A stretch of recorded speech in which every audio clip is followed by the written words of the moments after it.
Bonjour au Congrès de foi et télévision chrétienne. Notre conférencier aujourd'hui est l'abbé Joseph Lain-Éveillard. On le connaît bien, c'est un habitué de foi et télévision chrétienne. Il va nous présenter son thème « Témoigner de l'amour de Dieu pour évangéliser le monde ». Accueillons chaleureusement le Père Joseph Lain-Éveillard.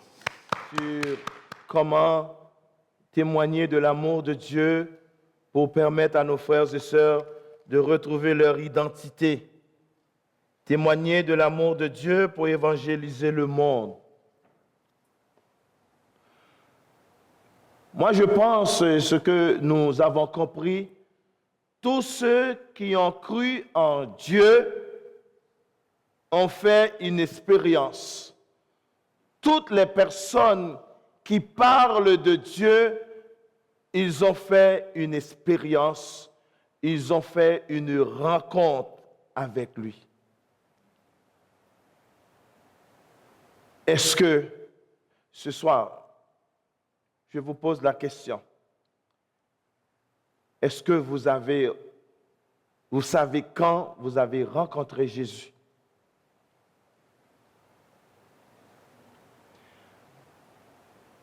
Vous vous souvenez de cette transformation du cœur? Cette transformation de direction, cette transformation de vos pensées quand vous avez rencontré Jésus, vous vous rappelez de ça?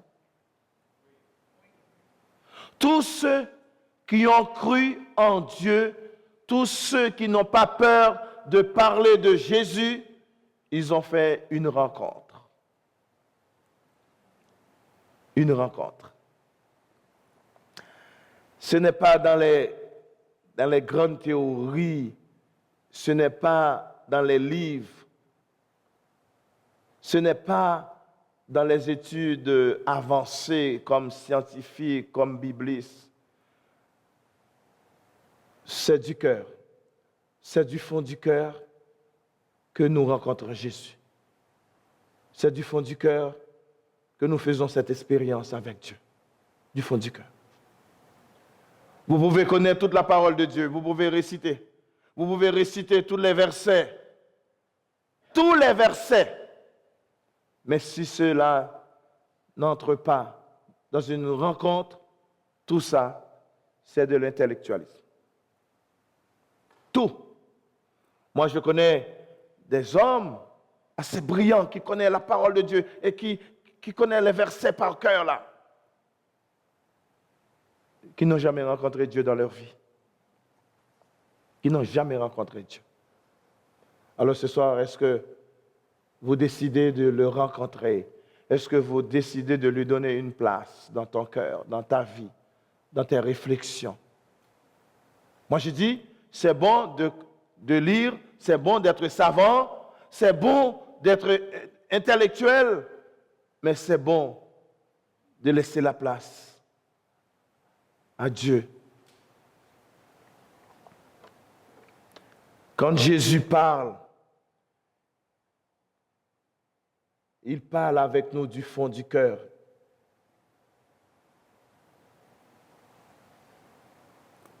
Et quand nous autres, nous voulons laisser la place à Jésus, Jésus nous parle de ce que nous vivons, de ce que nous avons vécu, de ce que nous avons expérimenté dans la vie.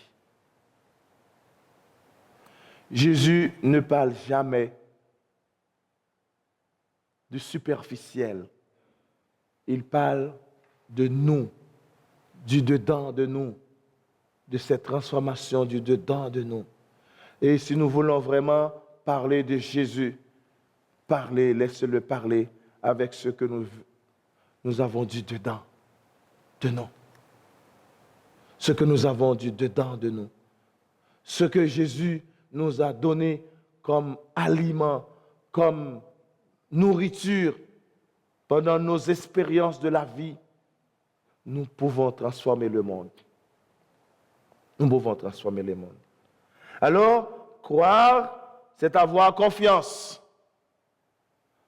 Je crois en Dieu, j'ai confiance en Dieu. J'ai confiance en lui. J'ai confiance en son amour. J'ai confiance dans son projet. Et croire, implique la connaissance de son existence. Croire en Dieu, ça implique une connaissance de son existence. Est-ce que vraiment nous avons la certitude que le Dieu que nous prions, le Dieu trine, le Dieu qui est en Jésus, qui est Père, qui est Fils, qui est Esprit Saint, ça nous demande une connaissance d'amour, une connaissance de compassion. Et c'est là que ce soir nous aimerions parler de ce projet de Dieu. Quel est le projet de Dieu dans ta vie? Quel est le projet de Dieu dans ton cœur? Quel est le projet de Dieu que Dieu nous a confié comme communauté? Quel est ce projet de Dieu? Qu'est-ce que vous faites avec le projet de Dieu? Seulement venir ici, écouter la parole de Dieu, mais qu'est-ce que le projet de Dieu réalise dans notre vie personnelle, dans notre rencontre avec lui? Qu'est-ce que ce projet de Dieu fait? Quel est le plan de Dieu dans ma vie? Sinon, de nous mettre au service, de construire, de bâtir la communauté, de bâtir un monde meilleur.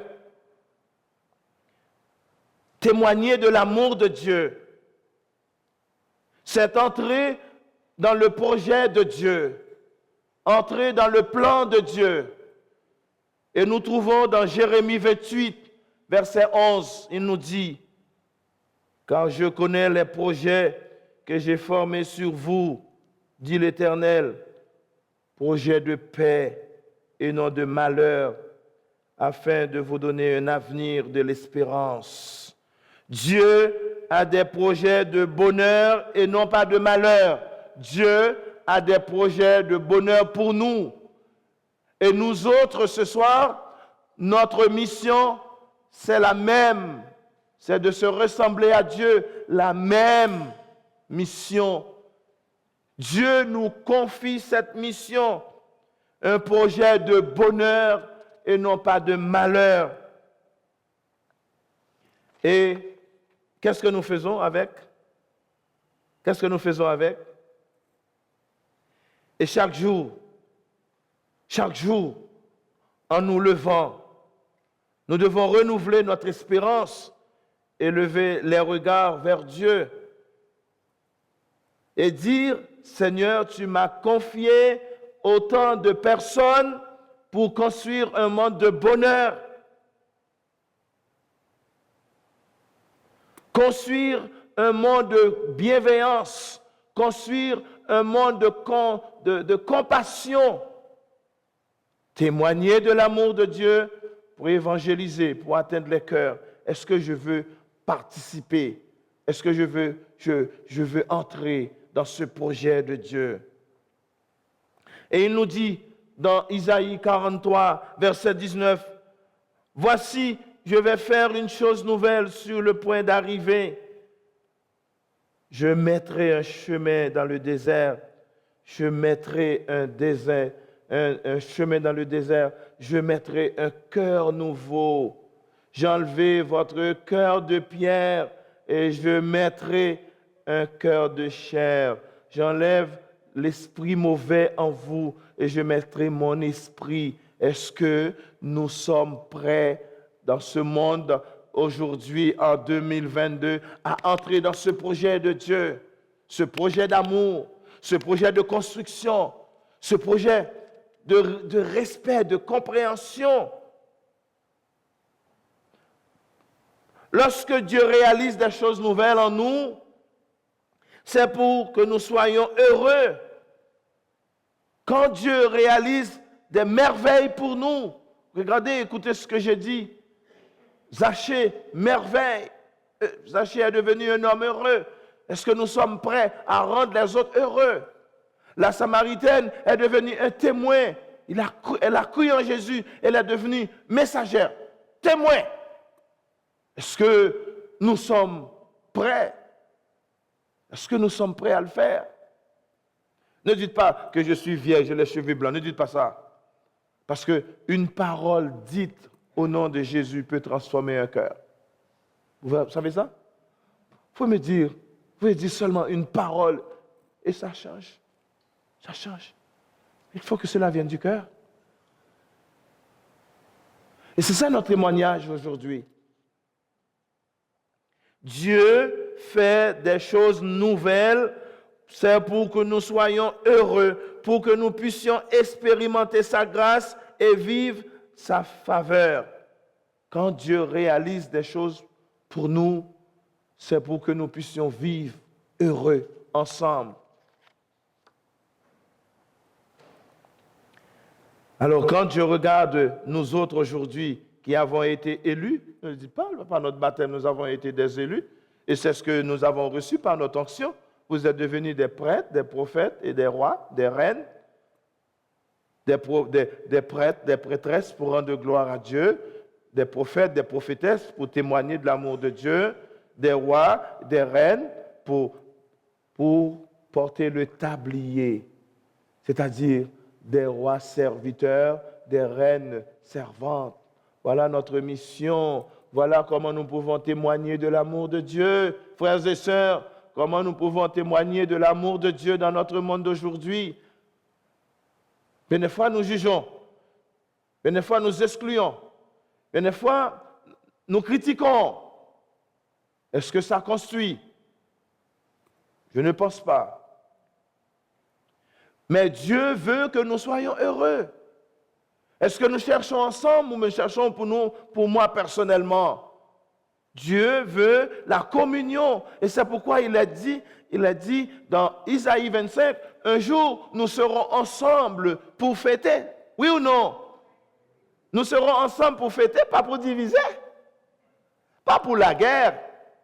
Pas de voir un homme qui décide de bombarder, de tuer des millions de personnes. Ça, ce n'est pas le projet de Dieu. Ce n'est pas un témoignage de Dieu. Ce n'est pas un témoignage. Le témoignage de Dieu, c'est quoi, sœur, mon frère? C'est quoi? C'est que nous puissions vivre dans la communion, dans le respect, dans la compréhension, que nous soyons heureux, que nous puissions vivre vraiment comme des frères et des sœurs. Mais Dieu lui-même est fidèle et sa parole ne ment pas. Dieu est digne de confiance, même si cela n'est pas facile tous les jours. Dieu n'est pas un menteur. Dieu n'est pas un tyran. Dieu n'est pas un pharaon. Dieu n'est pas ces hommes qui tuent et qui bombardent les autres. Dieu nous invite à entrer dans cette école d'amour. Et cette école d'amour, c'est ce que nous célébrons. C'est ce que l'Église célèbre, le Sacré-Cœur de Jésus. Le Sacré-Cœur, c'est un cœur bon, c'est un cœur sensible, c'est un cœur qui porte toutes les souffrances, c'est un cœur qui porte toutes les blessures, c'est un cœur qui porte ce que nous vivons aujourd'hui. Ce n'est pas un cœur qui rejette, ce n'est pas un cœur qui a des partis pris. C'est un cœur qui veut que l'humanité, que tous les frères et sœurs puissent vivre ensemble. Témoignez, frères et sœurs, par votre amour. Et vous allez voir des changements, des transformations pour toi et pour les autres. C'est ce que Jésus nous demande. Et qu'est-ce qu'il a dit dans sa parole? Je vous donne un commandement nouveau. C'est de vous aimer les uns les autres. Comme je vous ai aimé, chose difficile à faire. Comme Jésus a aimé, il est allé jusqu'à la croix. Lequel ou bien laquelle d'entre nous est prêt à mourir? Ici. Alors, lequel ou laquelle qui est prêt à être sacrifié? Vous n'avez pas répondu, c'est-à-dire, il nous manque quelque chose. Comme je vous ai aimé, vous aussi aimez les uns les autres. À ceci, on reconnaîtra que vous êtes mes disciples. Condition sine qua non. Et l'amour. L'amour. Témoignez de votre amour, frères et sœurs. Et bien des fois, quand l'amour n'est plus là, il n'y a plus de respect. Il y a beaucoup de gens qui sont blessés. Il y a beaucoup de gens qui ne viennent plus quand il n'y a plus de respect, quand il n'y a plus de compréhension, quand il n'y a plus d'amabilité, quand il n'y a plus de compassion entre nous, nous voyons que la foi diminue et les gens se retirent. Et aujourd'hui, là, Jésus nous aime. Il faut le dire à d'autres personnes que Jésus nous aime. Et nous aussi, nous devons aimer à la manière de Jésus. On reconnaîtra que vous êtes mes disciples si vous avez de l'amour les uns pour les autres.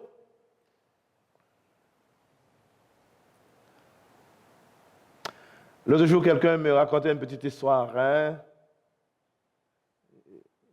Il aidait dans sa paroisse à faire des petits services. C'était pour lui une façon de remercier Dieu. Une façon de remercier Dieu. Il faisait des petites choses de rien. Mais, alors, il y a quelqu'un qui lui a dit, tu n'as plus le droit de le faire. Tu n'as plus le droit de faire ça. Mais pour lui, c'est sa réflexion sur comment témoigner de l'amour de Dieu pour permettre à nos frères et sœurs de retrouver leur identité. Témoigner de l'amour de Dieu pour évangéliser le monde. Moi, je pense ce que nous avons compris, tous ceux qui ont cru en Dieu ont fait une expérience. Toutes les personnes qui parlent de Dieu, ils ont fait une expérience, ils ont fait une rencontre avec lui. Est-ce que ce soir, je vous pose la question,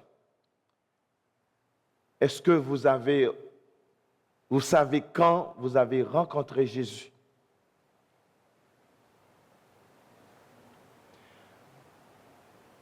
Vous vous souvenez de cette transformation du cœur, cette transformation de direction, cette transformation de vos pensées quand vous avez rencontré Jésus? Vous vous rappelez de ça?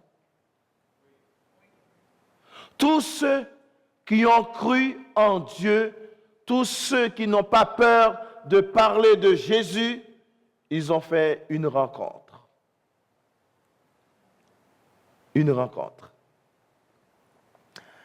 Ce n'est pas dans les grandes théories, ce n'est pas dans les livres, ce n'est pas dans les études avancées comme scientifiques, comme biblistes.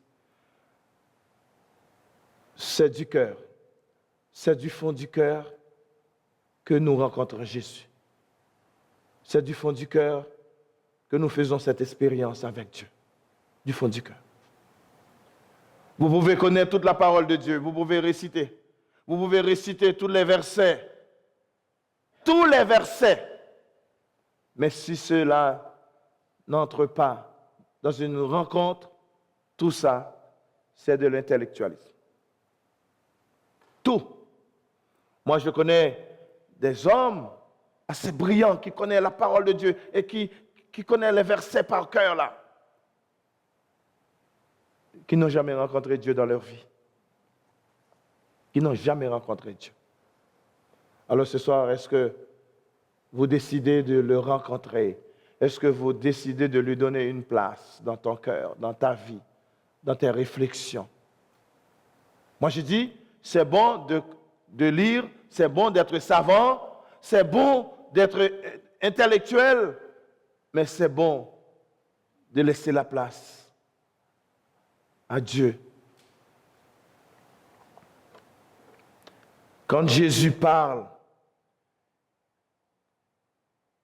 il parle avec nous du fond du cœur.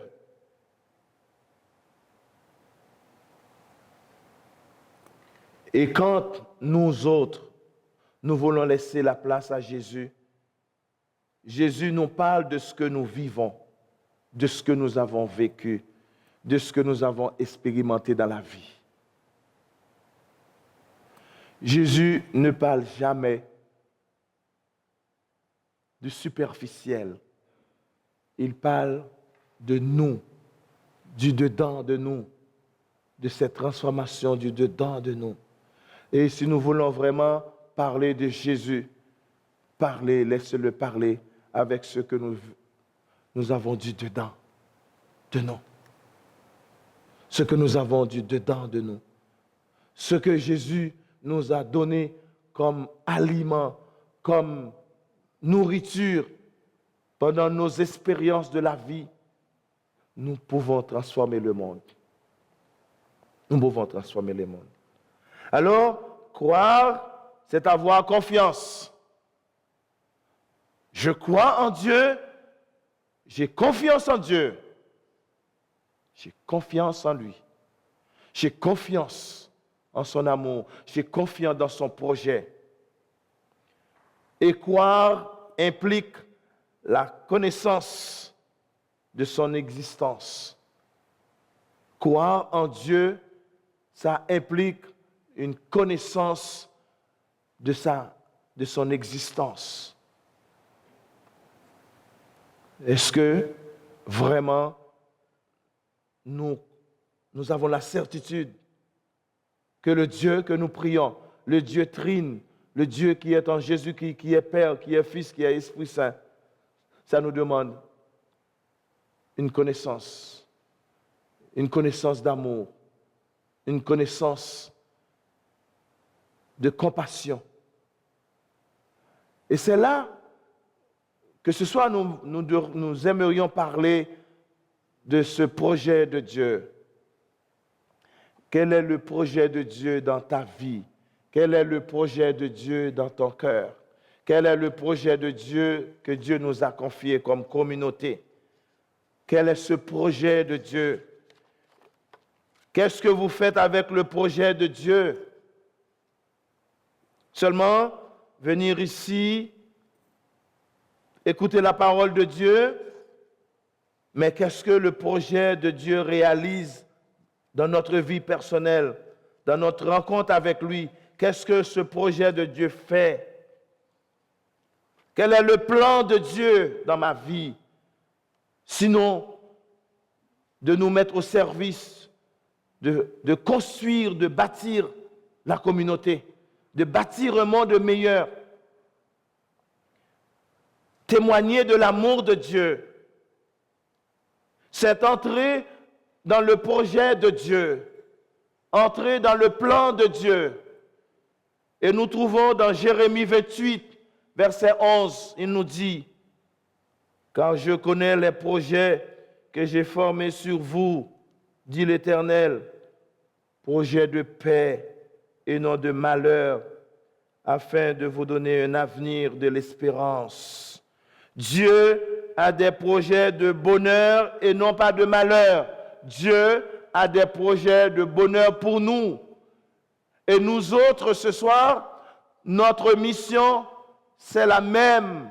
C'est de se ressembler à Dieu, la même mission. Dieu nous confie cette mission, un projet de bonheur et non pas de malheur. Et qu'est-ce que nous faisons avec? Qu'est-ce que nous faisons avec? Et chaque jour,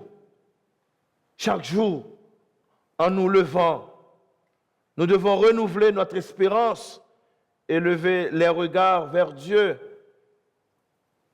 et dire, Seigneur, tu m'as confié autant de personnes pour construire un monde de bonheur, construire un monde de bienveillance, construire un monde de compassion, témoigner de l'amour de Dieu pour évangéliser, pour atteindre les cœurs. Est-ce que je veux participer? Est-ce que je veux entrer dans ce projet de Dieu? Et il nous dit dans Isaïe 43, verset 19, « Voici, je vais faire une chose nouvelle sur le point d'arriver. Je mettrai un chemin dans le désert. Je mettrai un chemin dans le désert. Je mettrai un cœur nouveau. J'ai enlevé votre cœur de pierre et je mettrai un cœur de chair. J'enlève l'esprit mauvais en vous et je mettrai mon esprit. Est-ce que nous sommes prêts dans ce monde aujourd'hui, en 2022, à entrer dans ce projet de Dieu, ce projet d'amour, ce projet de construction, ce projet de respect, de compréhension? Lorsque Dieu réalise des choses nouvelles en nous, c'est pour que nous soyons heureux. Quand Dieu réalise des merveilles pour nous, regardez, écoutez ce que je dis. Zachée, merveille. Zachée est devenu un homme heureux. Est-ce que nous sommes prêts à rendre les autres heureux? La Samaritaine est devenue un témoin. Elle a cru en Jésus. Elle est devenue messagère, témoin. Est-ce que nous sommes prêts? Est-ce que nous sommes prêts à le faire? Ne dites pas que je suis vieille, j'ai les cheveux blancs. Ne dites pas ça. Parce qu'une parole dite au nom de Jésus peut transformer un cœur. Vous savez ça? Vous pouvez dire seulement une parole et ça change. Ça change. Il faut que cela vienne du cœur. Et c'est ça notre témoignage aujourd'hui. Dieu fait des choses nouvelles, c'est pour que nous soyons heureux, pour que nous puissions expérimenter sa grâce et vivre sa faveur. Quand Dieu réalise des choses pour nous, c'est pour que nous puissions vivre heureux ensemble. Alors, quand je regarde nous autres aujourd'hui qui avons été élus, ne dis pas, par notre baptême, nous avons été des élus, et c'est ce que nous avons reçu par notre onction. Vous êtes devenus des prêtres, des prophètes et des rois, des reines, des prêtres, des prêtresses pour rendre gloire à Dieu, des prophètes, des prophétesses pour témoigner de l'amour de Dieu, des rois, des reines pour porter le tablier